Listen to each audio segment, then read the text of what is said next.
സങ്കീർത്തനം 119 1 മുതൽ 20 വരെയുള്ള വാക്യങ്ങൾ. അപങ്കുലമായ മാർഗത്തിൽ ചരിക്കുന്നവർ, കർത്താവിൻ്റെ നിയമം അനുസരിക്കുന്നവർ ഭാഗ്യവാന്മാർ. അവിടുത്തെ കൽപ്പനകൾ പാലിക്കുന്നവർ, പൂർണ്ണഹൃദയത്തോടെ അവിടുത്തെ തേടുന്നവർ ഭാഗ്യവാന്മാർ. അവർ തെറ്റ് ചെയ്യുന്നില്ല, അവർ അവിടുത്തെ മാർഗത്തിൽ ചരിക്കുന്നു.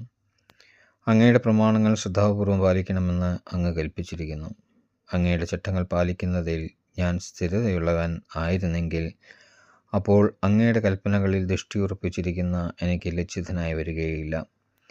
അങ്ങയുടെ നീതിനിഷ്ഠമായ ശാസനങ്ങൾ പഠിക്കുമ്പോൾ ഞാൻ പരമാർത്ഥത്തോടെ അങ്ങയെ പുകഴ്ത്തും. അങ്ങയുടെ ചട്ടങ്ങൾ ഞാൻ അനുസരിക്കും. എന്നെ പൂർണ്ണമായി പരിത്യജിക്കരുതേ. യുവാവ് തൻ്റെ മാർഗം എങ്ങനെ നിർമ്മലമായി സൂക്ഷിക്കും? അങ്ങയുടെ വചനമനുസരിച്ച് വ്യാപരിച്ചുകൊണ്ട് പൂർണ്ണഹൃദയത്തോടെ ഞാൻ അങ്ങയെ തേടുന്നു. അങ്ങയുടെ കൽപ്പന വിട്ടു നടക്കാൻ എനിക്ക് ഇടയാക്കരുതേ. അങ്ങയ്ക്കെതിരെ പാപം ചെയ്യാതിരിക്കേണ്ടതിന് ഞാൻ അങ്ങയുടെ വചനം ഹൃദയത്തിൽ സൂക്ഷിച്ചിരിക്കുന്നു. കർത്താവെ, അങ്ങ് വാഴ്ത്തപ്പെടട്ടെ. അങ്ങയുടെ ചട്ടങ്ങൾ എന്നെ പഠിപ്പിക്കണമേ.